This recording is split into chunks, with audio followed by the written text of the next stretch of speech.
Vous écoutez Parlons Conversion avec Benoît Saint-Laurent.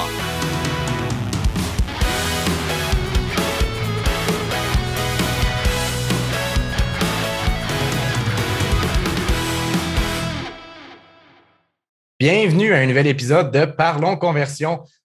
Aujourd'hui, toujours au Brésil, toujours à Balneario Camboriú pour l'instant. Aujourd'hui, c'est le dernier épisode de la série 3 sur Google Ads.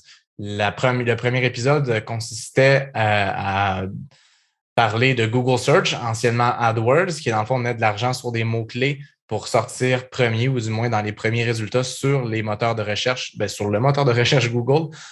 Deuxième épisode, on parlait de Google Shopping, qui est un petit peu l'étoile montante de Google, on pourrait dire, dans les dernières années.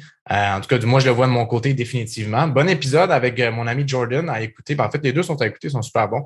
Mais si vous vendez des produits, le shopping, là, c'est définitivement quelque chose d'important pour vous.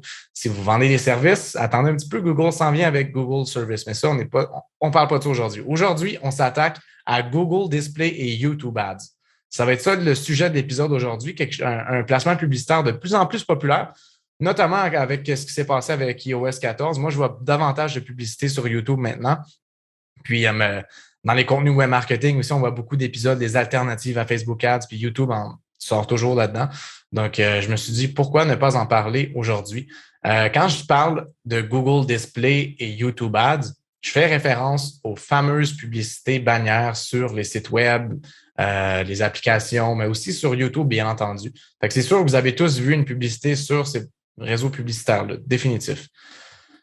Pour l'épisode d'aujourd'hui, je vais commencer par l'historique, un peu comment ça a fonctionné, la publicité, comment ça a commencé la publicité sur Google Display. Ensuite, je vais expliquer pour quel motif publicitaire Display YouTube peut être vraiment efficace. Puis, on va parler aussi des bonnes pratiques sur Google Display, comment le ciblage fonctionne sur Google Display, sur YouTube Ads, les choses à faire, à ne pas faire. À ne pas faire, j'en parlerai pas vraiment aujourd'hui, mais définitivement, les bonnes pratiques, je vais vous en sortir un paquet, beaucoup de golden nuggets aujourd'hui, que ce soit pour Google Display, pour YouTube Ads. Les deux, je les mets ensemble parce que ça se ressemble pas mal. Puis je vais vous l'expliquer au cours de l'épisode, mais les deux se ressemblent beaucoup parce que le ciblage est à peu près le même. La plateforme de ciblage est la même. C'est juste que le contenu, évidemment, il est complètement différent. C'est sûr et raison.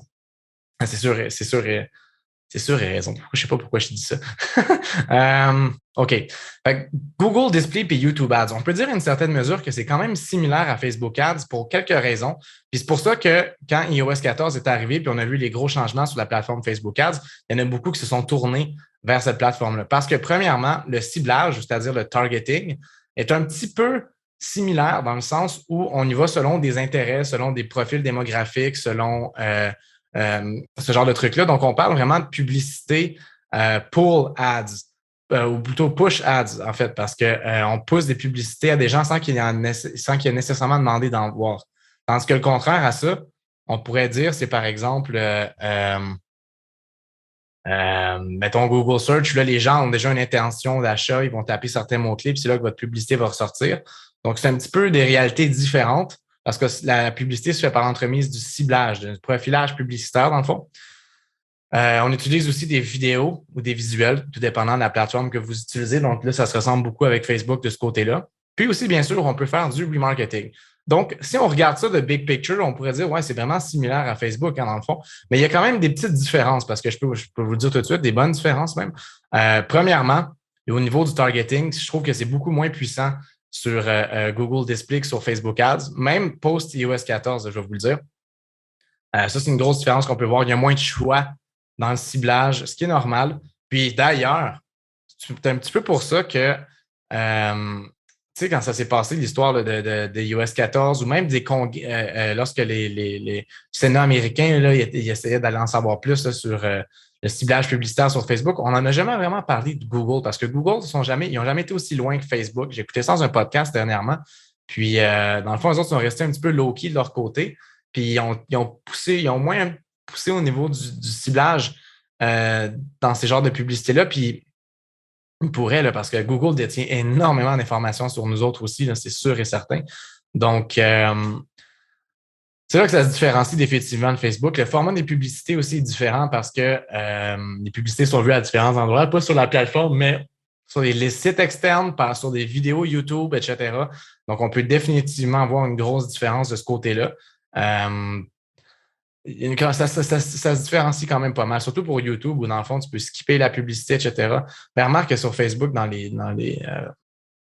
other networks ou des autres placements, on pourrait dire, ça se fait en certains placements, en tout cas. Mais une grosse différence, peut-être pas au niveau de YouTube, mais display en tout cas, c'est que c'est du pay-per-click. Tandis que sur YouTube, tu payes par l'impression no matter what. Si tu ne reçois pas de clic, pas de conversion, whatever, tu ne payes pas. Tandis que sur Google Display, tu peux y aller avec une formule pay-per-click où dans le fond, tu payes seulement au clic. On va commencer avec l'historique un petit peu. Fait que dans le fond, c'est ça. Google Display Ads, c'est né en 2005 et c'est intimement relié à AdSense.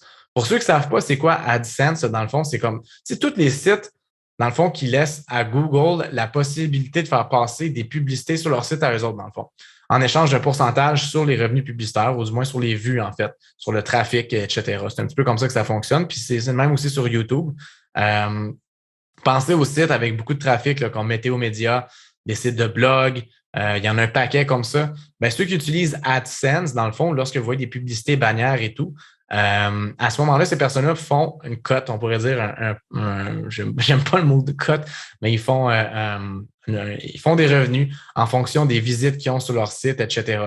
C'est pas énorme comme on pourrait le croire, mais s'il y a beaucoup de visites sur votre site, des fois, ça peut être quelque chose qui est assez intéressant de ce côté-là. Donc, c'est assez intéressant parce que ça ouvre la porte pour afficher une publicité à une multitude d'endroits sur le web et même aujourd'hui sur YouTube et notamment sur une multitude d'applications aujourd'hui. Ça, c'est définitivement la réalité.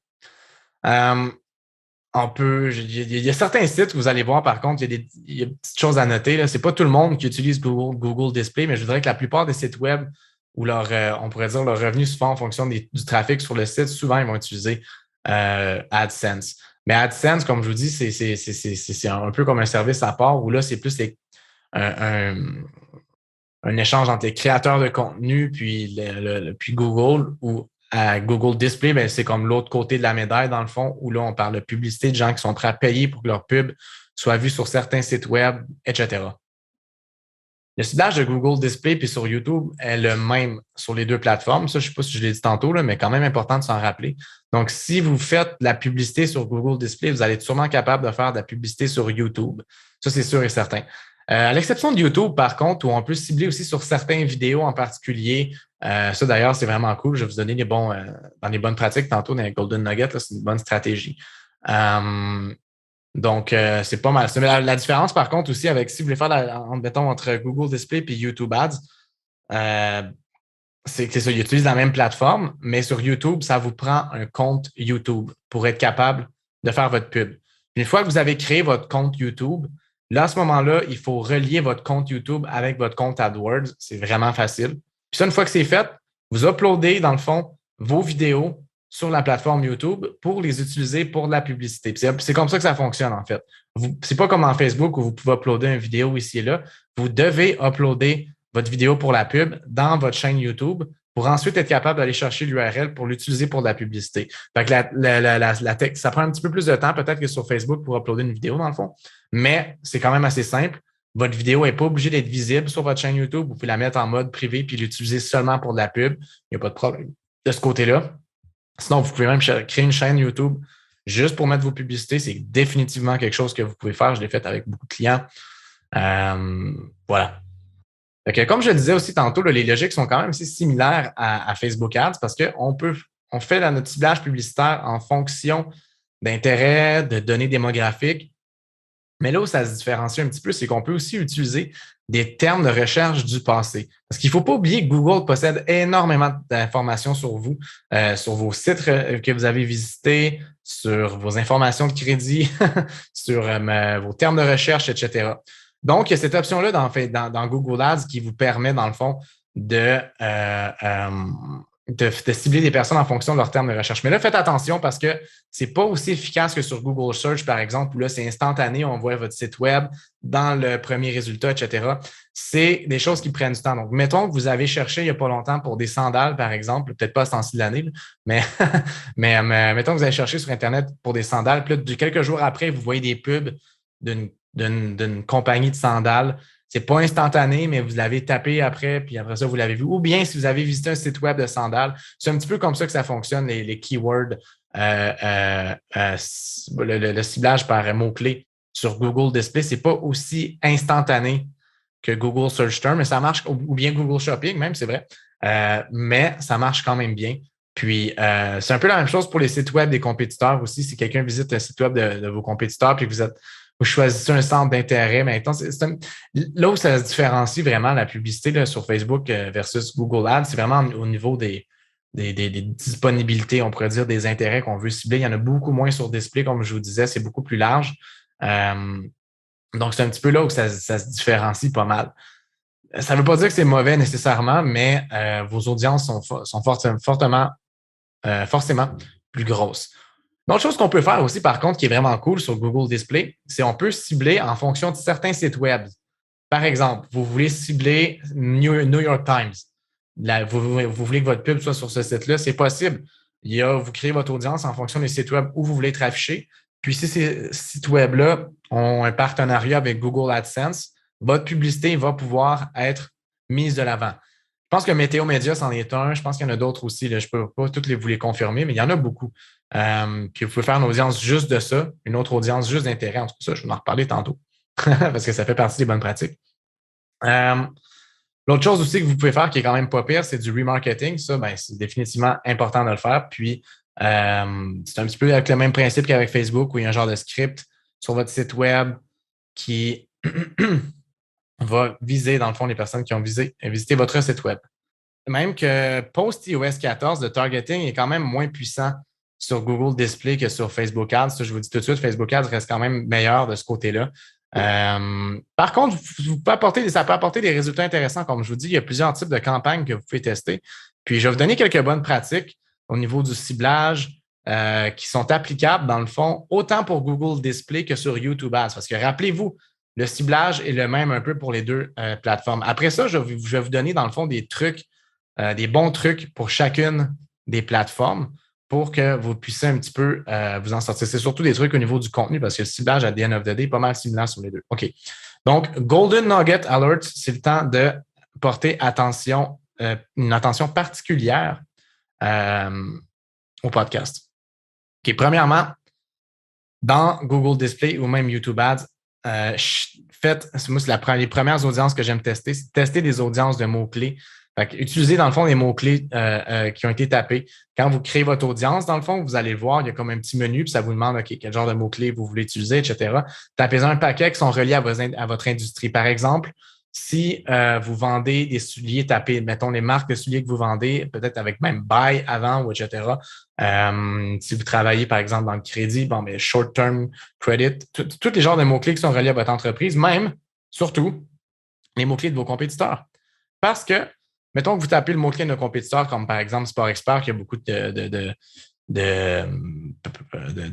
trafic qui est connu au niveau de Google.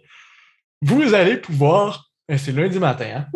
Ça va me prendre un petit café de plus. Vous allez, la personne qui aura visité le site web de Sport Expert, qui n'a peut-être même pas encore acheté, vous allez pouvoir, votre pub va être vue par après, mettons, sur le site de Météo Média quelques temps après. C'est tout à fait possible. Donc, incluez vos compétiteurs dans vos mots-clés, puis incluez dans le fond tout ce qui est relié à votre offre, à vos produits. Bien important. Tout dépendant de ce que vous vendez, les sélections d'intérêt parfois peuvent être un petit peu trop larges. Donc, si vous y allez avec juste une audience de sélection d'intérêt, tout dépendant lesquels sont, parce que des fois, quand c'est assez pointu, ça peut donner des résultats vraiment intéressants. Mais faites attention parce que les résultats d'intérêt, des fois, c'est pas les résultats, mais le ciblage par intérêt, c'est assez large. Ça vous donne des grosses audiences avec souvent un taux de clic relativement bof ou une qualité de trafic relativement bof. Ça, c'est quelque chose qui est vraiment important. Donc, c'est pour ça que je vous dis, là, c'est vraiment important de tester plusieurs types d'audiences différentes sur la plateforme. Ça, c'est un non négociable sur Google Display, peut-être plus même que sur Facebook. Faites du remarketing. Ça, c'est bien important. Le remarketing sur la plateforme, c'est quelque chose qui apporte généralement toujours des bons résultats. Puis, il y en a même beaucoup qui ne le font pas aujourd'hui. Pourtant, c'est un must. C'est vraiment un must. Souvent, je le vois. Il y en a qui omettent de faire du remarketing sur la plateforme. Pour ce qui est de la pub locale, si vous faites de la pub locale, là, définitivement, pensez à utiliser Display et YouTube Ads. Super important. Dans votre visuel ou votre vidéo, mettez une adresse, numéro de téléphone, ça c'est bien important. Puis je vais revenir un peu plus loin après ça par rapport au contenu à utiliser et tout là, sur le tout. Mais pour la pub locale, là, ça donne souvent des extrêmement bons résultats. Parce que mettons que vous faites votre pub sur Facebook, sur YouTube, peut-être même sur des trucs d'autobus, si ça fonctionne. Pour certaines occasions, ça peut fonctionner définitivement, je crois. Ça peut être bon. Je prends l'exemple d'un gym, par exemple, où on a une promotion d'été, on va faire de la publicité pendant 2 mois, mettons, sur display, sur Facebook, puis un peu partout de façon traditionnelle dans la ville. Les gens, le but, là, c'est d'avoir le plus de points de communication possible. Puis, vous pouvez en avoir énormément sur ces plateformes-là, sur Google Display. Puis après ça, pour ce qui est du ciblage, vous n'êtes pas obligé d'y aller super, super at large. Vous pouvez y aller de façon assez broad, on pourrait dire assez large. Puis, ça peut donner d'excellents résultats. Moi, c'est quelque chose que je conseille fortement. Entreprise de services, etc., c'est un must. Puis sur YouTube, ce qui est cool en plus, si vous faites de la publicité sur la plateforme, c'est que mettons, il y en a beaucoup de plus en plus aujourd'hui qui utilisent Chromecast ou tous ces genres d'applications-là où on peut voir YouTube sur notre télé. Bien, à ce moment-là, votre pub, sans avoir à payer des médias comme Québécois ou whatever, des milliers de dollars pour que votre pub soit affichée, bien, vous allez quand même dans le téléviseur de votre audience pour beaucoup moins cher. Donc, un incontournable à ce niveau-là. Tout ce que ça vous prend, c'est bien sûr faire une vidéo. L'autre truc que je peux vous donner aussi par rapport au ciblage, c'est que faites attention au placement où la pub, elle est montrée. Parce que des fois, mettons, moi, je le vois souvent, là, c'est surtout sur display, la pub va être montrée beaucoup sur des applications. Puis souvent, ce qui arrive, c'est que les gens jouent à un jeu, par exemple, puis après ça, la pub à l'affiche, puis ils cliquent par erreur. Puis là, à ce moment-là, vous vous êtes chargé dans ce temps-là, puis ça vous donne du trafic de vraiment mauvaise qualité. Et il faut aller voir dans les placements pour voir aussi que votre pub est affichée, ou même sur des sites, des fois, vous êtes comment ça n'a pas rapport d'être là-dessus. Vous pouvez bloquer certains sites et bloquer certaines applications aussi. Je vous suggère fortement de le faire, surtout lorsque vous lancez vos campagnes au début. Après ça, bien évidemment, une fois que vous avez filtré, que vous en avez mis plein en négatif, bien, vous allez ressortir moins souvent sur des trucs qui n'ont pas rapport. Ça, c'est sûr et certain. Je ne vous dirais pas, par contre, d'exclure mobile des placements publicitaires parce que sinon, vos coûts par clic vont vous coûter extrêmement cher. Mais définitivement, les applications, on essaie de se tenir un petit peu loin de ça. Finalement, en dernier lieu, en ce qui a trait, mettons, à des conseils qui pourraient être autant applicables que YouTube, que sur Display, lorsque vous avez des promotions. Je ne vous dis pas de faire de la pub à l'année sur Display, mais des fois, c'est bon de tester pour certaines occasions aussi. Comme par exemple, si vous avez des grosses promotions, surtout pour une entreprise locale, mon Dieu, que ça peut donner des bons résultats. Par exemple, vous vendez des meubles ou peu importe, puis la grosse promotion du temps des fêtes approche ou Boxing Day ou peu importe, allez-y all-in avec Display. Ça va tout le temps être winner. Surtout, bien sûr, si vos promotions sont bonnes. S'ils sont moins bonnes, ben, puis vous n'êtes pas connu à ce moment-là, c'est sûr que ça a ses limites, définitivement. Là, je vais vous donner des trucs, des bonnes pratiques. On n'a pas fini avec les Golden Nuggets sur Google Display précisément. Après ça, on va enchaîner sur YouTube. Premièrement, puis là, c'est vraiment au niveau du contenu. Ça vous prend un visuel qui est accrocheur. Ça, c'est vraiment important pour que ce soit saute à l'œil parce que les gens n'ont pas nécessairement demandé à voir votre pub, même s'ils sont devenus relativement habitués. Ça vous prend un bon visuel qui est accrocheur. Puis comme je le répétais il n'y a pas longtemps, si vous faites de la pub locale, numéro de téléphone avec l'adresse aussi, ça peut être intéressant. Et finalement, un call to action. Ça, c'est dans le fond un texte dans le visuel qui incite les gens à passer à l'action, dans le fond. Quand même pas mal important. Je pense que c'est des choses qui doivent définitivement se retrouver sur votre visuel. Puis une autre chose aussi que je veux mentionner qui est quand même importante, regardez les previews de votre publicité, les aperçus de votre publicité parce que regardez comment ça sort sur mobile, comment ça sort sur certains autres placements. Bien important. D'ailleurs, parlant de placement, sur Display, là, il y a 2 types de publicité. Puis, c'est responsive ou statique. Statique, dans le fond, c'est des bonnes vieilles. C'est depuis que ça a commencé là, en 2005 avec Google Display où tu choisis toi-même tes dimensions. Puis responsive, c'en est un qui est sorti il y a un petit peu moins longtemps. Je ne sais pas quelle année exactement. J'aurais dû regarder. En tout cas, c'est pas grave. Mais moi, j'utilise depuis... ça fait certainement plus que 6 ans que ça existe parce que moi, je l'utilise depuis un bon bout de temps. Responsive, c'est le fun parce que ça va dimensionner automatiquement votre publicité. On peut rajouter du texte aussi. Fait qu'il va y avoir comme un layover. Il va y avoir l'image, il va y avoir du texte en dessous puis au-dessus. Vous pouvez mettre le logo de votre entreprise, etc. Ça commence à ressembler pas mal à une publicité Facebook, on va vous dire. Donc, c'est vraiment le fun de ce côté-là. Ça vous permet de mettre davantage de contenu sur votre pub, puis vous n'êtes pas nécessairement obligé de remplir votre image de texte. Donc, ça, c'est quand même quelque chose qui est pas mal intéressant. Par contre, il faut vraiment, vraiment faire attention de ce côté-là parce que souvent, la pub va se retrouver sur mobile, sur des applications, puis etc. Puis il y aura beaucoup de clics inutiles. Donc, dans les options d'exclusion, comme je l'expliquais il n'y a pas longtemps, là, réduisez le placement le plus possible sur des applications, surtout les apps qui n'ont pas rapport comme des jeux, là, définitivement. Les applications des nouvelles ou etc., peut-être un peu moins, mais des apps où il y a beaucoup de clics, beaucoup pas de clics, mais sur un mobile, c'est quoi? C'est des tapes, on pourrait dire, de taper des doigts sur le téléphone. Lorsque c'est vraiment requis, on essaie de sortir de là le plus possible. Si vous faites à cette heure l'autre qui est l'autre choix, dans le fond, la publicité statique, le classique, on pourrait dire, où on choisit, dans le fond, la dimension de nos images, puis elles ne vont pas bouger, etc. C'est pas Google qui va faire la dimension de celle-ci. Je vais vous donner les meilleures dimensions, celles qui sont les plus populaires, qui apparemment fonctionnent le mieux, que moi j'utilise toujours, puis qui, selon les recherches en ligne, donnent des meilleurs résultats parce qu'ils vont se placer à des endroits plus stratégiques. Plus je parle de dimension. 300 par 250, ça, dans le fond, c'est un rectangle médium. C'en est un qui est très populaire et qui marcherait bien. 336 par 280, ça, c'est un rectangle qui est large, un large rectangle. Un qui n'est pas facile à dimensionner, mais qui marche quand même pas mal bien, c'est 728 par 90. Ça, dans le fond, c'est le leaderboard, le classique. Ça, on ne peut pas se tromper avec ça. 300 par 600, qui est dans le fond une moitié de page. J'appelle ça le large skyscraper. Puis le 320 par 100, qui lui, dans le fond, c'est le Large Mobile Banner, qui lui marche très bien aussi, surtout sur mobile. Donc, ça, c'est pas mal les 5 dimensions que je vous suggère d'utiliser le plus sur Google Display si vous faites du statique. Une autre petite parenthèse aussi, d'ailleurs, sur Google Display statique. Assurez-vous que vos images soient moins de, je pense, c'est 512 kbps ou quelque chose comme ça. Il faut vraiment que la dimension soit légère. Il faut regarder dans les critères Google, là.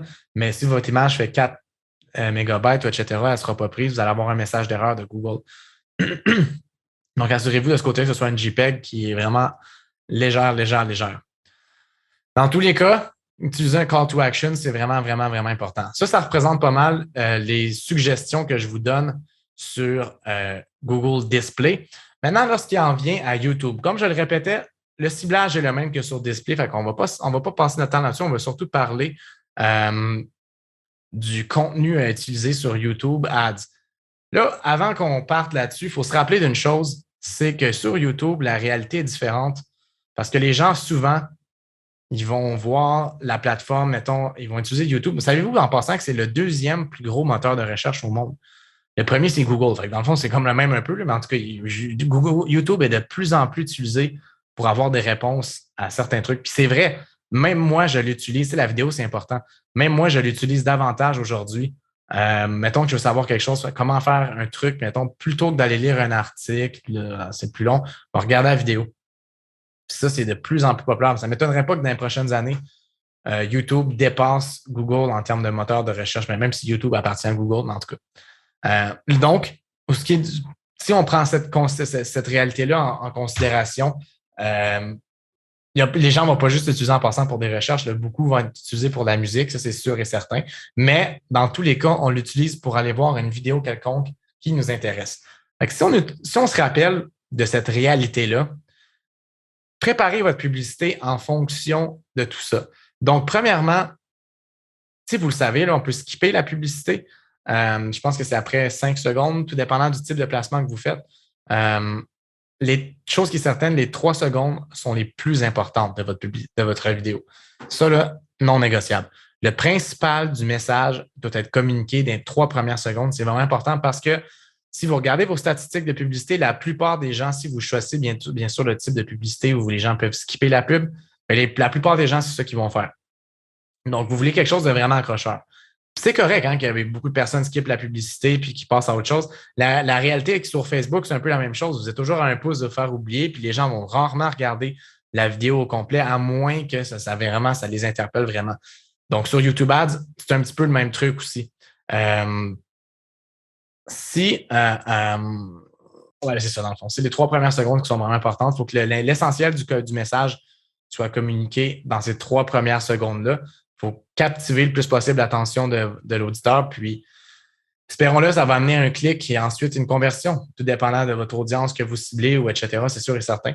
Rappelez-vous d'une chose, hein, c'est ça, les gens sont là pour voir une vidéo, un clip ou whatever. Fait que la publicité, là, ça, c'est un autre truc. Il faudrait qu'elle soit assez originale et divertissante. Pas obligé non plus que ce soit une vidéo super professionnelle ou sobre parce que les gens, ça ne va pas les intéresser. Donc, des fois, même si c'est homemade et que c'est bien fait, c'est quand même intéressant. Par contre, rappelez-vous d'une chose, c'est pas la même chose que sur Facebook. Donc, si vous avez une vidéo, par exemple, que vous utilisez sur Facebook Ads qui fonctionne bien, ça ne veut pas nécessairement dire qu'elle va bien fonctionner sur YouTube. La réalité n'est pas la même. Les gens ne sont pas sur la plateforme pour les mêmes raisons. Donc, ça, rappelez-vous de ça, c'est vraiment important. Là, sur YouTube, je vais vous donner un petit truc spécifique qui est relié au ciblage, on pourrait dire, pour une industrie spécifique, des industries spécifiques. Si vous vendez des formations ou même de la consultation, là ça s'adresse pour vous, là, je veux vos oreilles bien ouvertes. Vous pouvez faire un ciblage en fonction des vidéos qui sont vues. Là, ça commence à être pas mal intéressant. Rappelez-vous ce que je disais il n'y a pas longtemps. YouTube s'est utilisé énormément pour obtenir des informations, un how-to, comment faire, etc.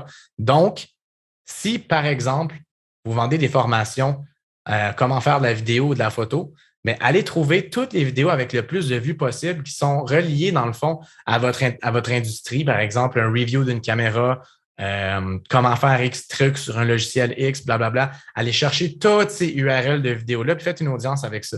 Parce que la personne qui va regarder ça, peut-être qu'elle va être intéressée à votre contenu. Si la personne, mettons, elle recherche, mettons, comment le X logiciel fonctionne, puis vous expliquez ce logiciel-là dans votre formation, bien, assurez-vous que vous allez aller chercher l'attention de la personne. Ça, c'est définitif. Puis moi, je l'ai testé avec quelques clients, là, puis wow, ça fonctionne bien. Tout dépendant, bien entendu, c'est quoi votre offre et tout, mais ça peut donner des résultats vraiment, vraiment, vraiment intéressants. Très puissant comme type de stratégie. Autant si vous vendez de la formation ou même des services de consultation à une certaine mesure. Donc, rappelez-vous de ça. Fait que ça fait pas mal de tour, je pense, pour tout ce qui est Google Ads et YouTube Ads. Fait qu'en conclusion, aujourd'hui, définitivement essayez que vous faites du YouTube ou du display, tester différentes audiences. Vraiment important, puis même différences visuelles ou différentes vidéos. Et gardez un œil attentif sur les placements sur lesquels vous allez faire votre publicité. Essayez le plus possible de réduire les placements sur des applications, surtout des jeux.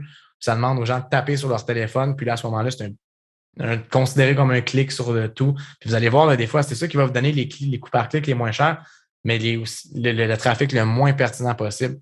On ne veut pas payer pour rien non plus. Je vous dis tout de suite, on ne peut pas toutes les éviter. Il y en a toujours qui reviennent, puis vous allez passer des heures et des heures. Dans mes débuts, quand j'ai commencé à faire de la pub, là, pour un client, je me rappelle, on faisait ça. On prenait genre un bon bout de temps là, comme quasiment chaque jour, on allait voir c'est quoi les placements sur le display sur lesquels le client sortait. Puis à chaque fois, c'était comme calvaire, il y a une grosse liste d'applications à exclure ou de sites web. C'était vraiment l'enfer. Faites-le pas nécessairement parce que vous allez perdre énormément de temps, mais au moins ceux qui vont générer le plus de clics, etc., passez-les de la place si ce n'est pas pertinent.